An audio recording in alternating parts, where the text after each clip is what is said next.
कल की धाम के बहुत ही जाने माने प्रख्यात संत हैं और बड़े ओजस्वी वक्ता भी हैं। आचार्य जी, मैं आपका स्वागत करता हूं और अभिनंदन करता हूं। पूरी सनातन सभ्यता को कलंकित कर दिया गया इस घटनाक्रम ने। मन बड़ा द्रवित होता है। आपके मन में किस प्रकार की पीड़ा है?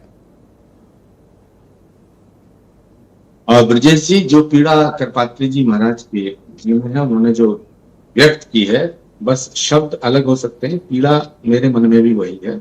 और करोड़ों सनातन धर्म को मानने वाले तमाम हिंदुओं के मन में यही पीड़ा है। अब ये घटना घट गई है और इतनी बड़ी घटना है। इसको घटना कहें, इसको लूट कहें, इसको धोखा कहें, इसको विश्वासघात कहें, इसको डकैती कहें, इसको चोरी कहें, इसको गबन कहें, लेकिन मुझे लगता है एक महापाप हुआ। श्री राम जन्मभूमि मंदिर के भीतर हुआ और जिन लोगों पर उस धन को और उस मर्यादा की रक्षा करने की जिम्मेदारी थी, दायित्व था, उनके देखते देखते देखते देखते ये सब हो गया। अब विषय आता है ब्रजेश जी कि अब क्या किया जाए। मुझे लगता है कि सर्वप्रथम किसी भी पल को बिना गंवाए, क्योंकि सवाल सनातन का है, सत्ता का नहीं है। सनातन सत्ता से बड़ा है। सत्ता आएगी और जाएगी, सनातन रहना चाहिए। क्या कहा आपने? तो बिना किसी भी एक सेकंड, बिना पल गम, क्षमा कीजिएगा, मैं आपको इंटरप्ट कर रहा हूं। आपने जो कहा उसको जरा दोहरा दीजिए। मैंने कहा कि सत्ता छोटी है, सनातन बड़ा है। सत्ता आती है, जाती है, आएगी, जाएगी, लेकिन सनातन रहना चाहिए।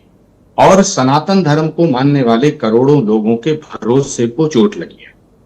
तो ये साजिश है, षड्यंत्र है या एक सामान्य लूट है, ये फैसला बाद में होता रहेगा।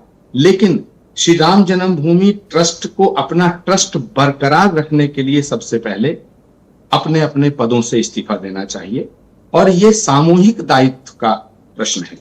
कलेक्टिव रेस्पॉन्सिबिलिटी सबकी है, एक दो व्यक्ति की नहीं, दो चार की नहीं, सबको। मैं सबके सम्मान में ये बात कह रहा हूं कि किसी की नियत पे संदेह है ऐसा नहीं है, लेकिन क्योंकि किसी और को भी मुलजिम नहीं ठहराया जा सकता, इस लूट के लिए हम पाकिस्तान को जिम्मेदार नहीं ठहरा सकते। इस लूट के लिए हम किसी और को जिम्मेदार नहीं ठहरा सकते। इस लूट के लिए हम बाकी लोगों को भी जिम्मेदार नहीं ठहरा सकते। एक बात है चोरी होना, दूसरी बात है चोरी करना, तीसरी बात है चोरी होते हुए देखना, चौथी बात है चोरों का संरक्षण करना। तो जो भी पाप हुआ है जाने अनजाने, उस पाप के भागी हैं और उस पाप का जो भागी है उसे सजा मिलनी चाहिए। इसलिए सबसे पहले नैतिक दायित्वों का निर्वहन करते हुए श्री राम जन्मभूमि ट्रस्ट के सभी पदाधिकारियों को अपने अपने पदों से इस्तीफा देना चाहिए। पहला निवेदन तो मैं ये करना चाहता हूं। दूसरा ब्रजेश जी, ये भारत के करोड़ों लोगों के साथ साथ भारत के प्रधानमंत्री आदरणीय नरेंद्र मोदी जी के खिलाफ उनकी प्रतिष्ठा को मिटाने का भी एक षड्यंत्र नजर आता है। क्या? क्योंकि कुछ लोग हैं इसमें प्रधानमंत्री वाला एंगल कहां से आ गया? क्योंकि नरेंद्र मोदी जी का बहुत ही बड़ा सपना रहा है श्री राम जन्मभूमि मंदिर। हालांकि लाखों संत महात्माओं ने अपना बलिदान दिया।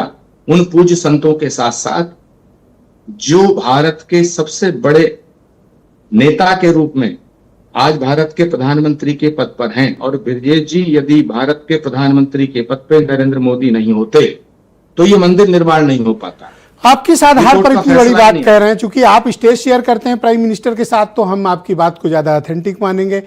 आप ये बात किस आधार पर कह रहे हैं कि ये प्रधानमंत्री के खिलाफ साजिश है? किस आधार पर आपने ये बड़ा क्लेम किया है? ऐसा है कि जो श्री राम जन्मभूमि ट्रस्ट का गठन है, श्री राम जन्मभूमि का ट्रस्ट का जब गठन हुआ और श्री राम जन्मभूमि मंदिर का शिलान्यास हुआ कोरोना के समय, तब से लेके श्री राम जन्मभूमि मंदिर की प्राण प्रतिष्ठा तक प्रधानमंत्री जी का विशेष ध्यान, विशेष रुचि थी। और उसके बाद प्राण प्रतिष्ठा के बाद ये दायित्व बनता था श्री राम जन्मभूमि मंदिर ट्रस्ट का कि वो उस मर्यादा को, उस गरिमा को और उस आस्था को सुरक्षित रख सके। आचार्य जी, कौन लोग साजिश कर रहे हैं? विपक्ष तो इसमें शामिल है नहीं। आप खुद ही कह रहे हैं पाकिस्तान शामिल है नहीं, तो प्रधानमंत्री जी के खिलाफ साजिश कौन कर रहा है? साजिश है। कौन कर रहा है साजिश? यही जांच का विषय। खुलकर बोलिए, ये जांच का विषय खुलकर है। बोलिए और ना, जब जांच बताइए तो सही। यदि जांच ब्रजेश जी निष्पक्ष होती है तो दूध का दूध पानी का पानी होगा, क्योंकि श्री राम क्या आपको जन्मभूमि शंका है कि ट्रस्ट के जांच लोगों- निष्पक्ष नहीं हो रही है? आप दोबारा करें अपना सवाल। क्या आपको शंका है कि जांच निष्पक्ष नहीं है? नहीं, मुझे शंका है या नहीं है, प्रश्न ये नहीं है। करोड़ों लोगों को ऐसा लगता है कि एसआईटी का जो दायरा है वो सीमित है। एसआईटी का जो गठन हुआ है जल्दबाजी में किया गया है, लेकिन गठन हुआ, थोड़ी सी जांच हुई, एसआईटी कुछ लोग जल्दबाजी पकड़े में गए, बनी है। उनको जेल भेज दिया आज गया। दिन लेकिन गालियां खाई सरकार ने, फिर एसआईटी बनी, और आप कह रहे हैं कि एसआईटी जल्दबाजी में बन गई। मुझे ऐसा ही लगता है। और एसआईटी का दायरा इतना व्यापक नहीं है। इसकी जांच किसी उच्च स्तरीय एजेंसी से कराई जाए जो सशक्त हो, जिसका दायरा बड़ा हो, जो श्री राम जन्मभूमि ट्रस्ट में जितने भी पदाधिकारी हैं उनसे इन्वेस्टिगेशन कर सके। इसीलिए मेरी आपके चैनल पर ये मांग है, जिसे लाखों लोग देख रहे हैं, कि श्री राम जन्मभूमि ट्रस्ट के अंदर, मंदिर के अंदर जो ये घोटाला हुआ है, इसकी जांच सक्षम एजेंसी, भारत की सबसे ताकतवर एजेंसी सीबीआई से कराई जाए, ताकि दूध का दूध पानी का पानी हो सके।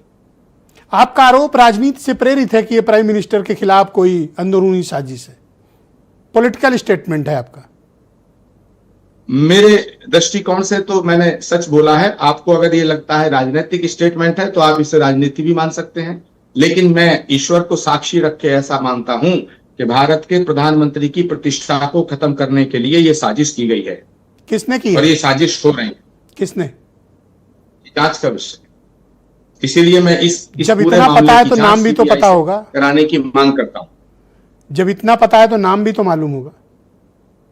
ब्रजेश जी, आप बहुत वरिष्ठ पत्रकार हैं, बड़े दूरदर्शी हैं,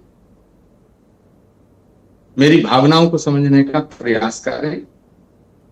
और मैं फिर गंभीरता से जिम्मेदारी के साथ ये कह रहा हूं कि ये भारत के यशस्वी प्रधानमंत्री की प्रतिष्ठा को धूमिल करने के लिए और उन पर हमला करने के लिए ये साजिश रची गई है। और इस साजिश में कौन कौन है उसका भंडाफोड़ तभी हो सकता है जब ये जांच अंतिम सतह तक पहुंचेगी। और इस जांच को अंतिम सतह तक अगर ले जाना है, जो करोड़ों लोगों के भरोसे का सवाल है, जो करोड़ों लोगों की आस्था का सवाल है, ये कोई सामान्य चोरी नहीं है, ये किसी बिजनेस हाउस में चोरी नहीं है, ये किसी लाला जी की दुकान का सामान चोरी नहीं हुआ, ये करोड़ों हिंदुओं की आस्था के आधार श्री राम जन्मभूमि मंदिर के भीतर घोटाला हुआ है और लगातार हो रहा है।